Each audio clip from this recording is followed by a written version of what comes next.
Hey everybody. Out trying to get a little exercise, both for my body and my awareness.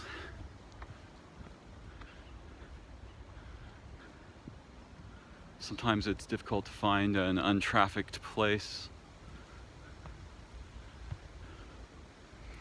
where I can be at ease, at least relatively speaking.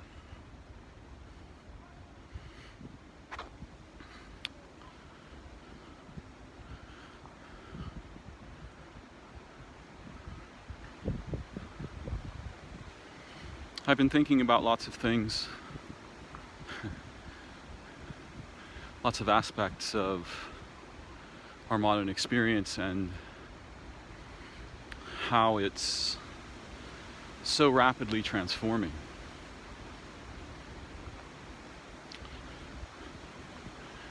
In ways that are unprecedented in the lifetimes of nearly everyone alive today.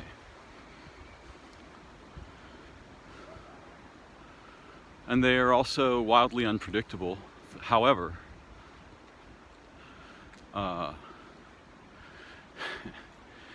if we extrapolate the way science fiction authors often do, sometimes comedians,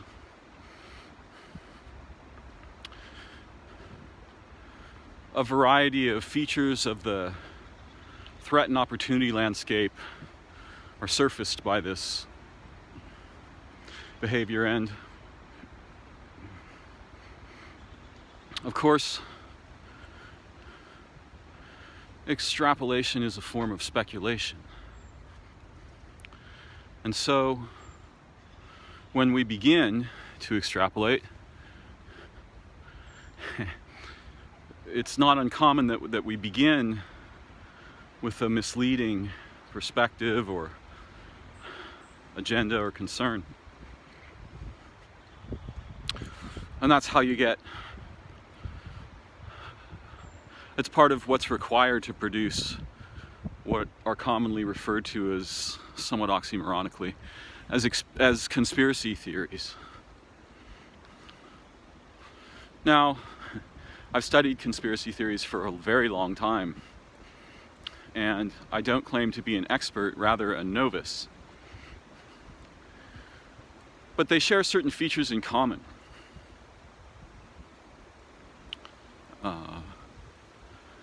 That incline me to remain pretty skeptical to the overall, presentation. There are exceptions.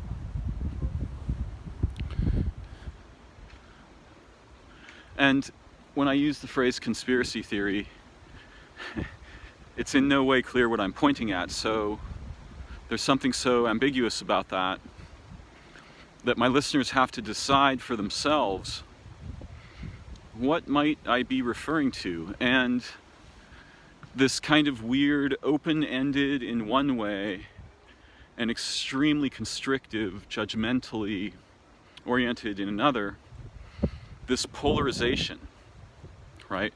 Where's the opening? Towards what does it constrict, right? Towards what does it become exclusive, meaning to exclude it, to cancel it? So when we're extrapolating, we have to be careful because, well, what do I mean by be careful?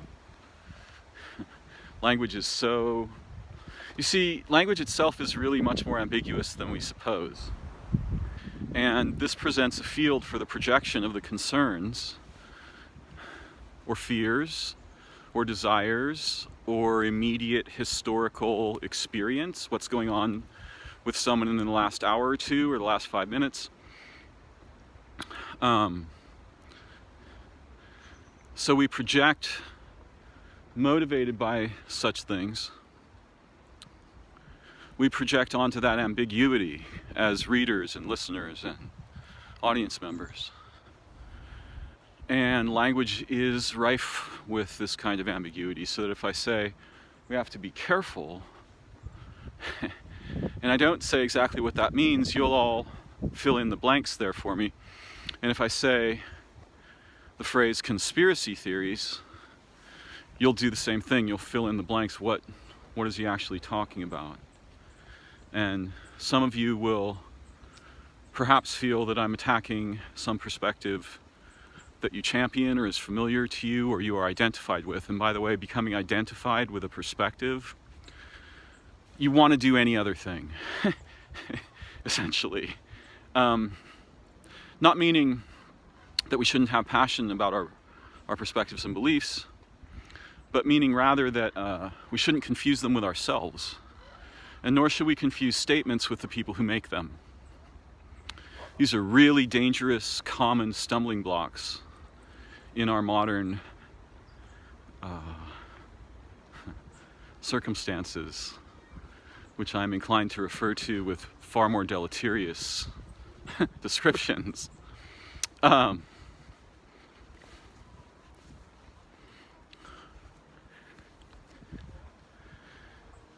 Give me a moment.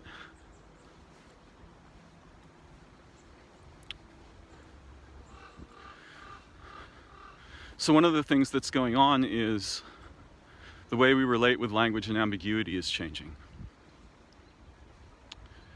And it's changing according to a variety of imperatives, nearly none of which we have much say in or control over. Because essentially the first combatant on the battlefield has an advantage in many cases, in many situations. And in this case, the battlefield was thoroughly populated long before we got anywhere near it as a collective. And part of the reason is we're not actually a collective at all. We never really formed one yet. We still have that opportunity. It might be among the most urgent projects we could pursue, however partially or reservedly we pursue it, though I think we're going to have to be the opposite of reserved. And eventually we'll be forced to that position if we don't take it voluntarily 10 years ago. And there's a lot of advertising by what I would refer to primarily as predatorial, mimetic, or institutionally manipulative campaigns. So what's going on now is because we didn't form any meaningful or effective sense of collectivity, others are going to do that for us. And the way they're going to do it is through manipulating our concerns and our grievances, many of which are disoriented or misfounded. Not all of them. But it's easy to take somebody with an itch and give them a scapegoat, right? Here's the thing that's causing your pain. It's not, for example, that institutions and relatively dangerous mimetic movements have overwhelmed the clumsy remains of what might once have resembled a democracy or a republic. It's that immigration is the problem. Or, whatever group, whatever target group one can derive and make some version of a faintly rational argument for, their responsibility. Now, in some cases, the arguments are not faintly rational, they're hyper-rational. And that's also dangerous. We're human beings. We're not rule-following devices. And the ambiguity in our lives is the necessary coefficient for what we refer to as liberty. Drop that ambiguity, start making everything into rules, and liberty becomes a ghost, and that thing will haunt the people who are thus transformed.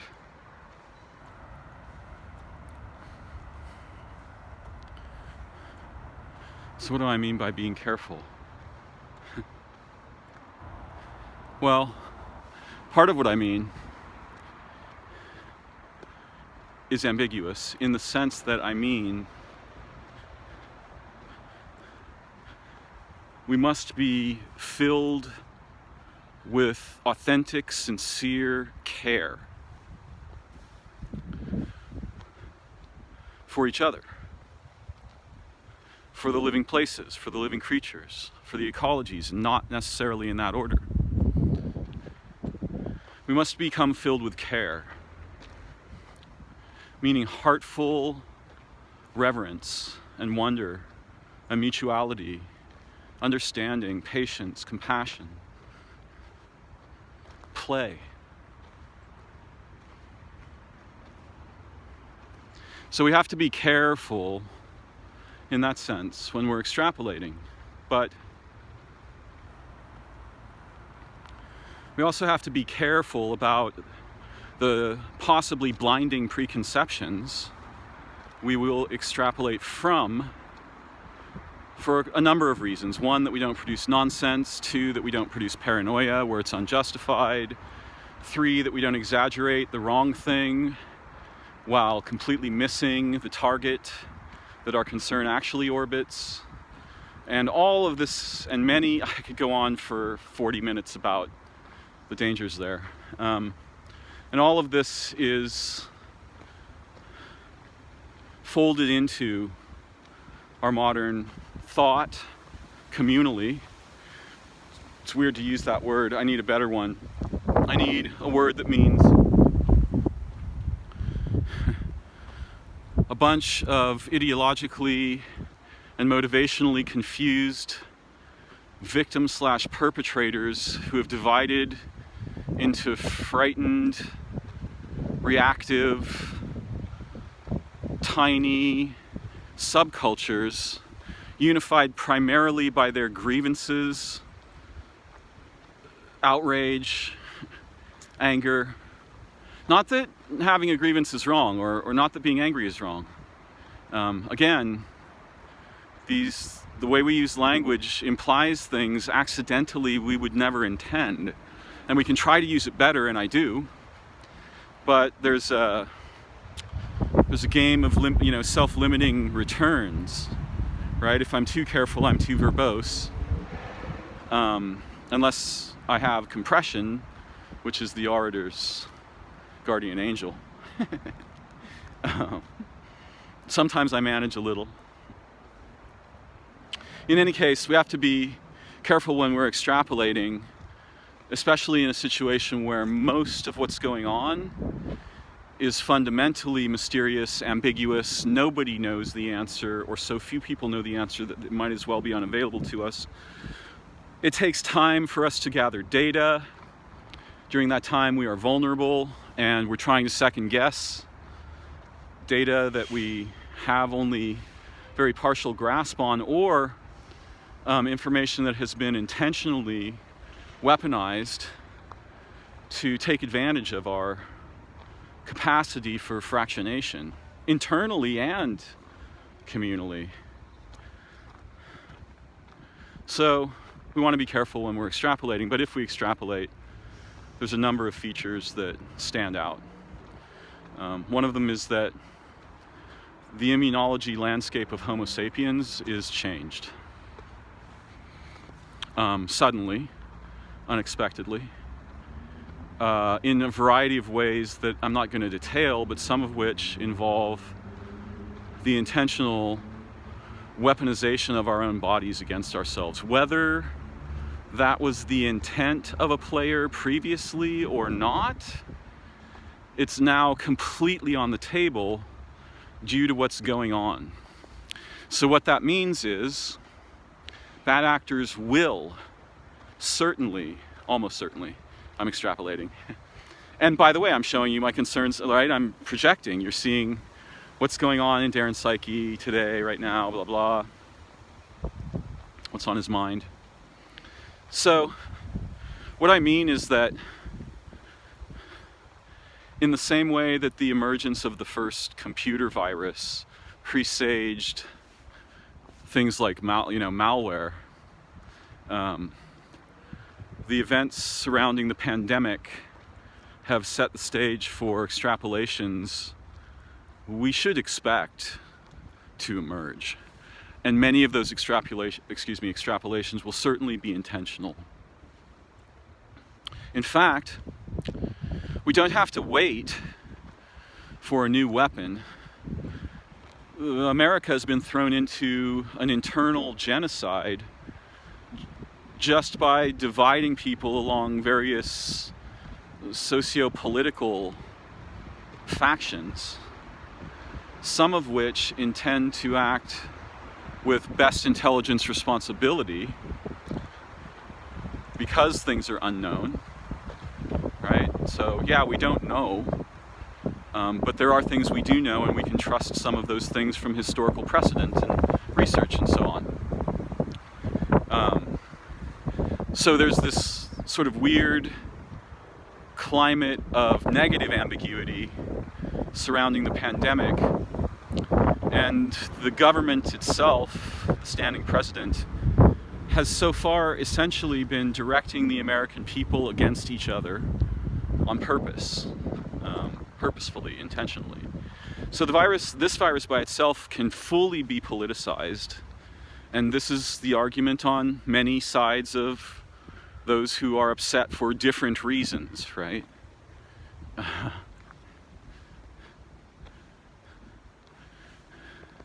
The negative ambiguity is at an all-time high, and it's associated with every aspect of our lives, not one. Vocation, relationships, freedom of movement, freedom of speech, the possibility of education. What does healthcare even mean today? All of these are fundamentally provocative. Suddenly, though they always were, now they've been thrown into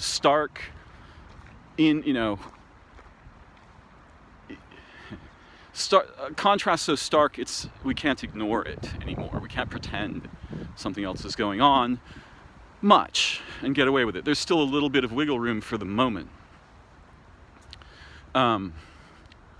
Further extrapolations are things like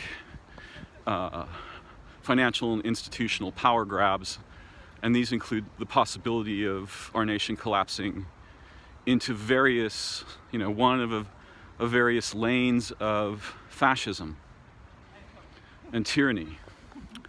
And we should bear in mind that historically, the predecessor to the tyrannical coups that overtake nations is a kind of almost self-parodying degree of the costume of heroism, right? The costume, but not the soul. The framework, but not the heart. So yes, when these structured frameworks escape the weird laboratories of academia and politics, they can become weaponized against the common people. And by the common people, I simply mean everybody in this nation. So we're right on the verge of a cascade of problems, which are going to certainly, they already have. They include power grabs, sudden financial piracy, and weird, rather exotic agendas that have the capacity to set the stage for essentially the total collapse of the institutions and political structure that the extremely antiquated political structure we've been sort of chugging along on the remains of is likely to fall. And it's likely to fall fast and hard. And when it does, when any of these extrapolations emerge into an action, how shall I put this? Those who are unprepared, by which I mean nearly everyone, will be in shock. Many of us already are. That doesn't necessarily, that's not helpful in a crisis. It's a naturally, it's a natural protective mechanism that helps us negotiate sudden, unexpected transformation, usually catastrophic transformation. And whether it's emotional or psychosocial or embodied, it's all of those. We can talk about them separately. They're all folded in to our being as human beings living in the modern context. Along with this sudden environmental change and catastrophe, the emergence of other diseases, sudden adventurism militarily, opportunism internationally.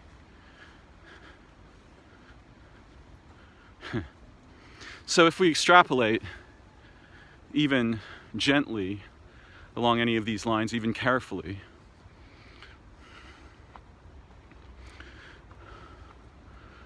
if there's a future of any kind at all,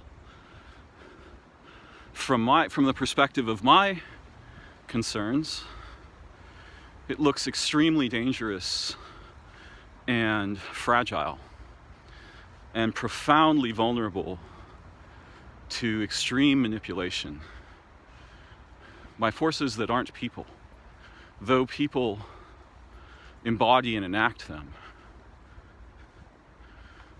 by structured fictions, by what I refer to as para-human intelligence collectives.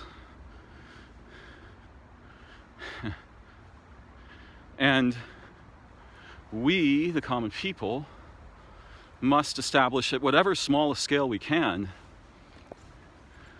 collectives that are human and intelligent and capable of foresight, understanding, awareness, situational awareness, collective action, protection, defense.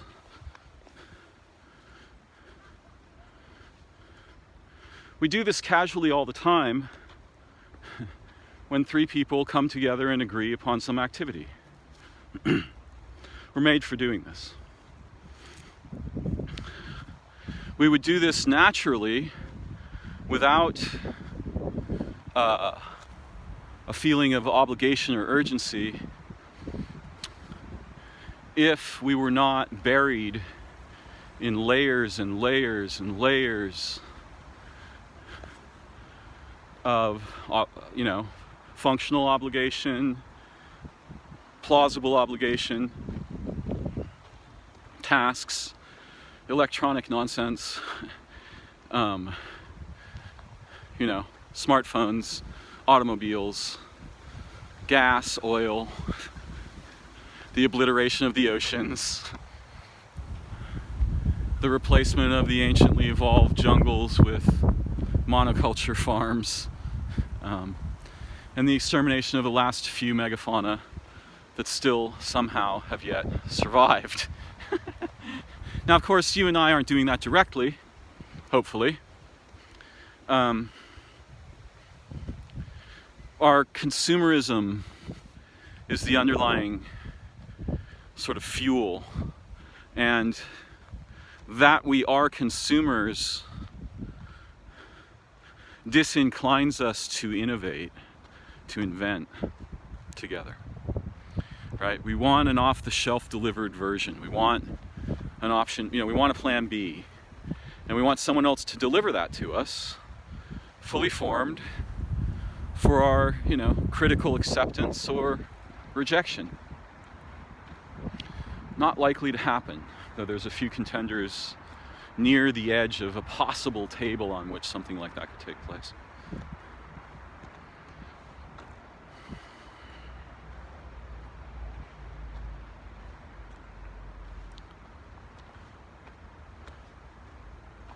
Unfortunately, we've also learned to consume ideas rather than originate them.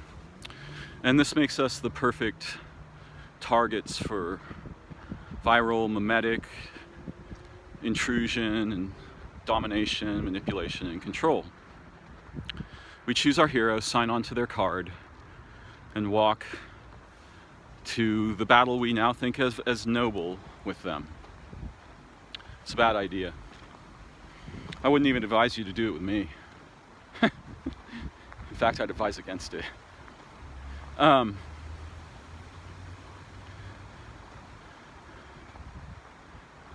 So I've talked a little bit about one of the topics on my mind. I want to touch on another, which is the propensity, now very common,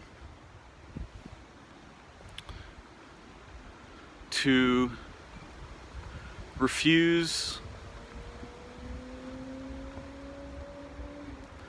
or admit someone's thought only if and only if the entire card of their humanity is perfectly stainless. Yeah. And if the entire card of their thought presents to us nothing that offends us or confuses us or comes from an echelon of intellect above that with which we are familiar, or comes from a domain of political or social commentary or ideology that we find repulsive or don't believe.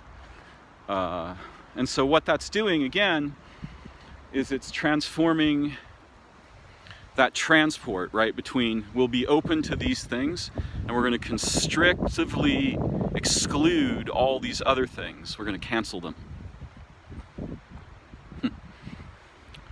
So a little while ago, someone asked me on Facebook, someone who knows me,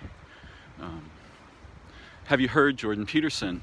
And I believe it was their purpose to kind of have a laugh with me about having dismissed him or canceled him.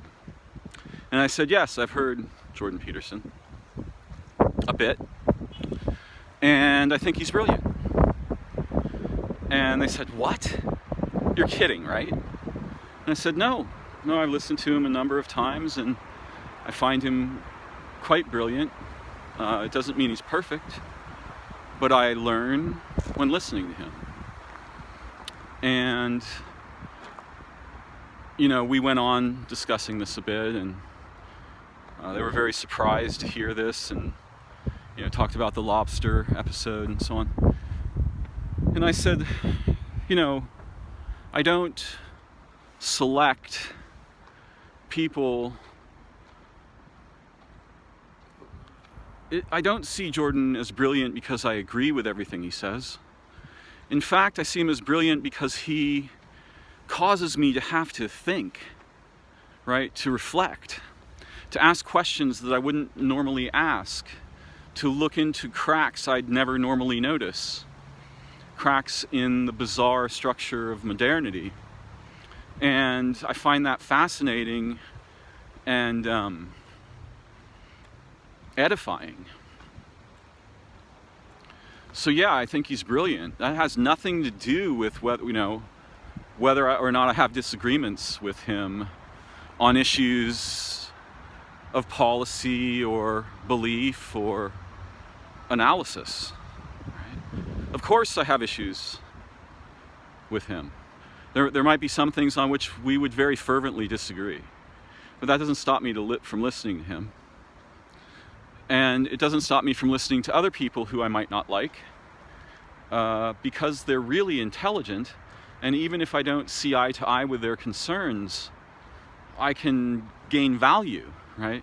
If I have to only listen to the people with whom I completely agree, I'm listening mostly to nobody. because I'm a very disagreeable bastard. Way, way down at the root of things, I have relatively well-developed philosophical and motivational aspects of my thought and concern, and ethical, and moral aspects of my thought and concern. So it wouldn't be that I wouldn't hear anyone, but it would be a very tiny list, and I would starve intellectually.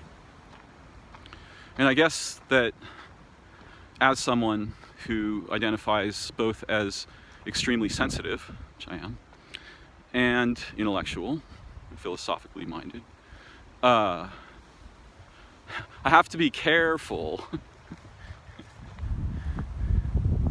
I have to be careful not to dwell only on the side of my intellect and depend on that which I feel relatively more safe enacting, right?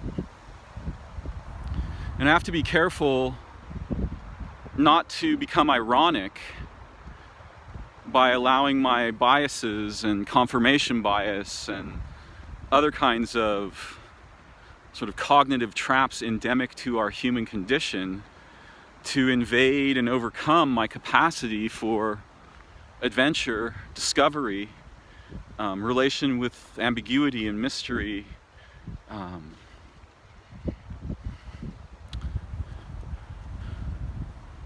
and the processes that underlie my capacities for understanding.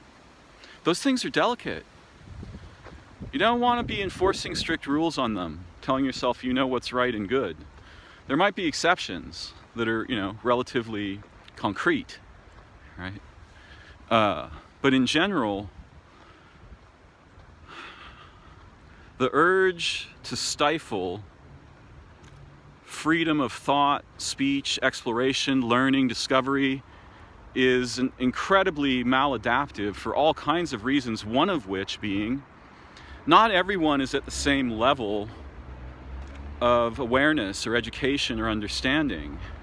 And you can't expect someone to go from step 7 to step 50 because you threatened them.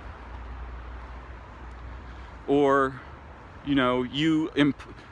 or some group imposed some obligation upon them to demand they do so, right?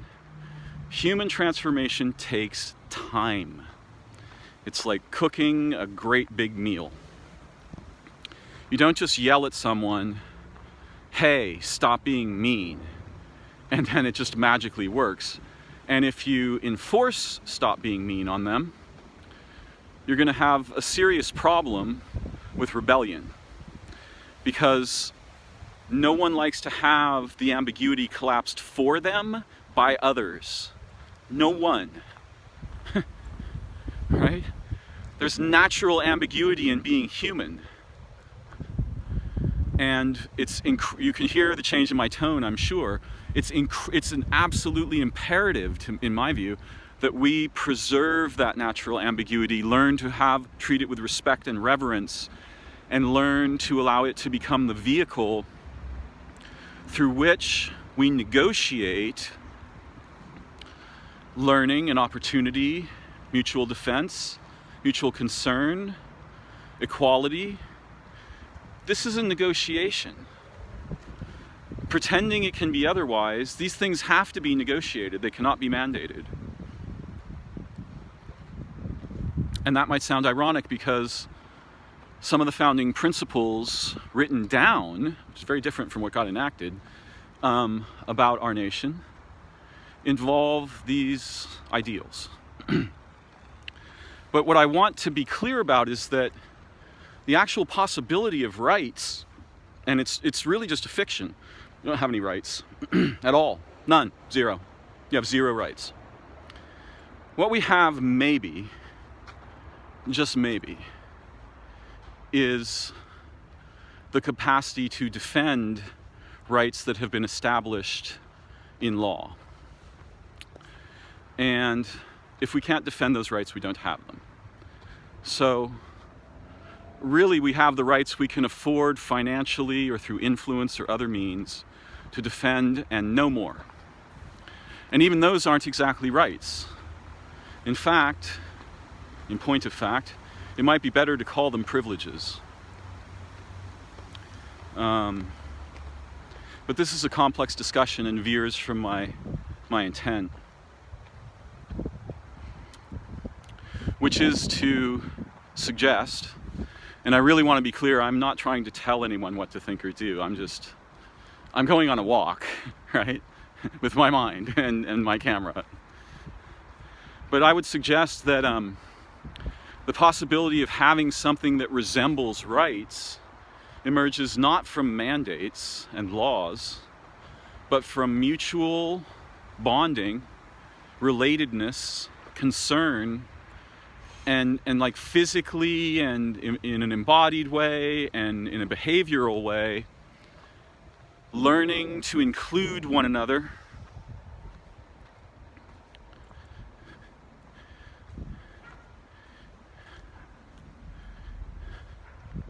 in ways that are not theoretical, not abstract, so that our mutual concern naturally results in inclusion, respect, reverence, play, wonder, awe, learning, maturation. These ideals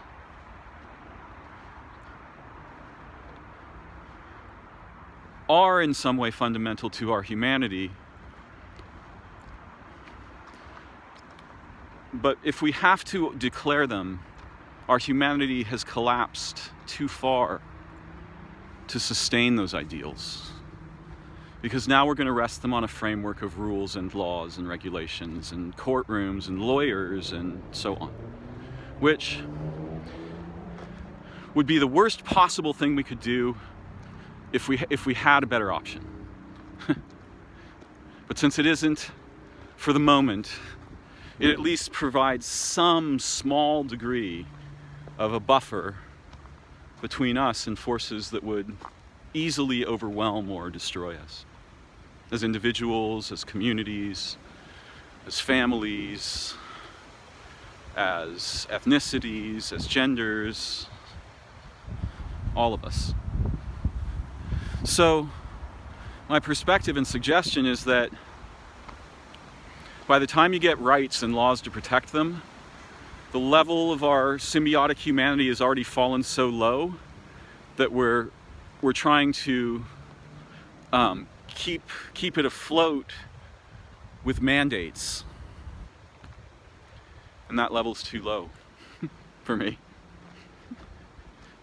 And as any of you who've had to struggle with the legal systems know, they're an incredibly ineffective anachronism, an unimaginably expensive anachronism that often fails to produce anything even partially resembling justice, because the actual program at play there isn't the production of justice. It's all kinds of other bizarre, sort of parasitic diseases that produce the horrors we refer to as prisons and so on. And I can hear some people saying, well, without prisons, what are we going to... It's okay. I've explained it elsewhere. But we should do almost anything other than prisons, almost. And I'm not, I'm not required to have an opinion on every current issue in the news, thankfully. I do have perspectives, and some of them seem compelling to me for the moment. I'm holding them with a loose grip, right?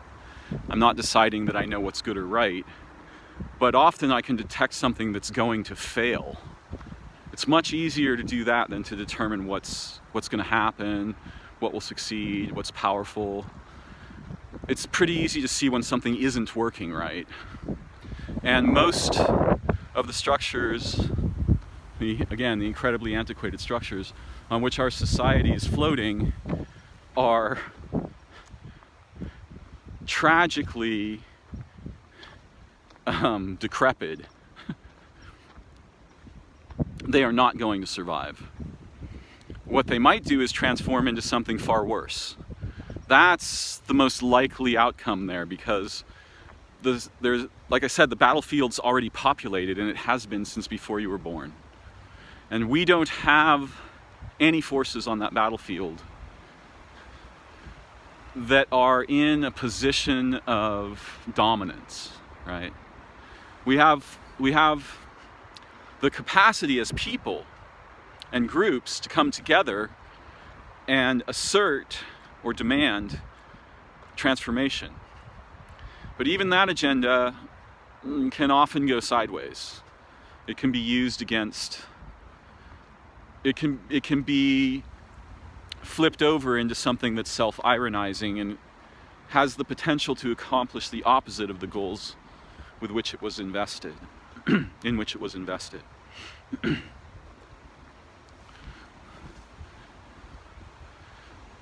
And my argument here is not that we don't protest, we should, but that we be very tactical about how we relate with the field of play and the forces that are dominant in that field, and how they're likely to react. And we need tactical intelligence, so that when we come together as a people to express our will and the urgencies of our desires for equality and equal opportunity for everyone, we're effective, right? And in all kinds of war, it's a well-known fact that the aggressor's momentum can be directed against them. And if we're not tactical, and we come together en masse to make demands on the institutions and structures, the dilapidated, dying institutions and structures, we're going to pose a threat to them, and they're going to respond to that threat tactically with intelligence.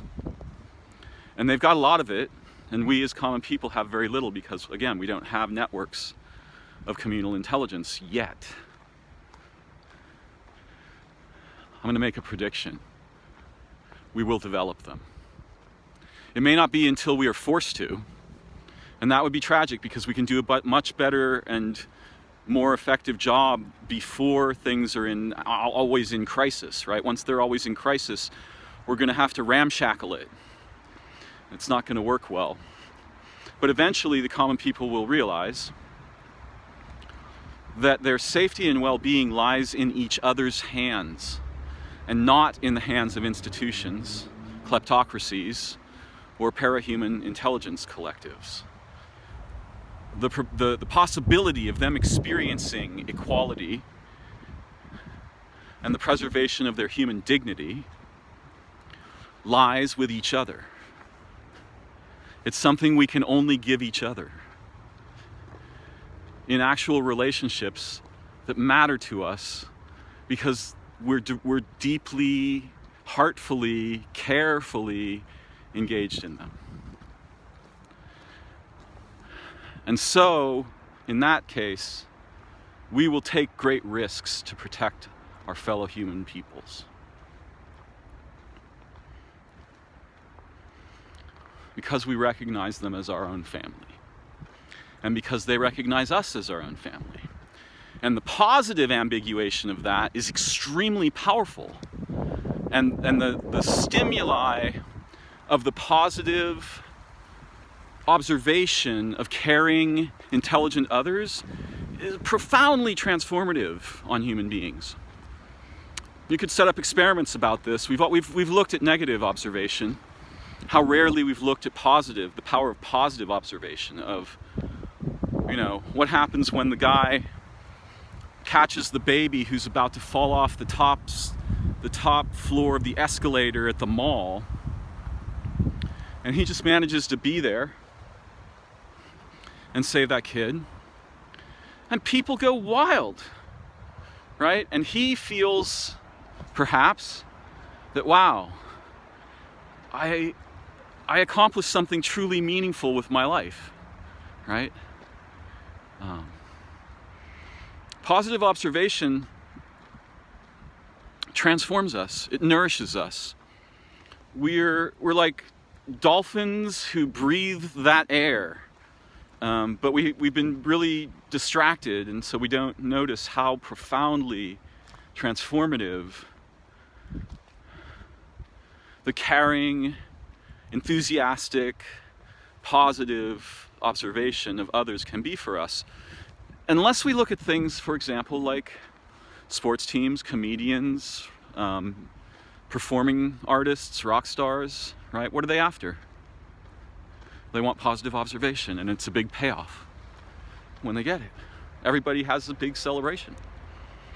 So we should think together more about this, especially when we think tactically.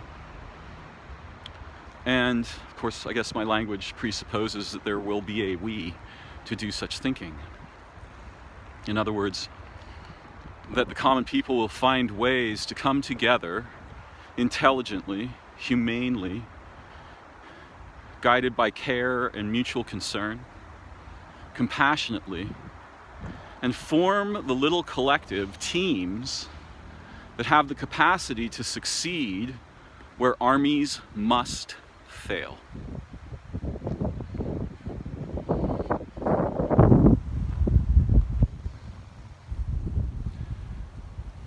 These are my thoughts for the moment. Be well, be blessed. Thank you for joining me. Bye-bye for now.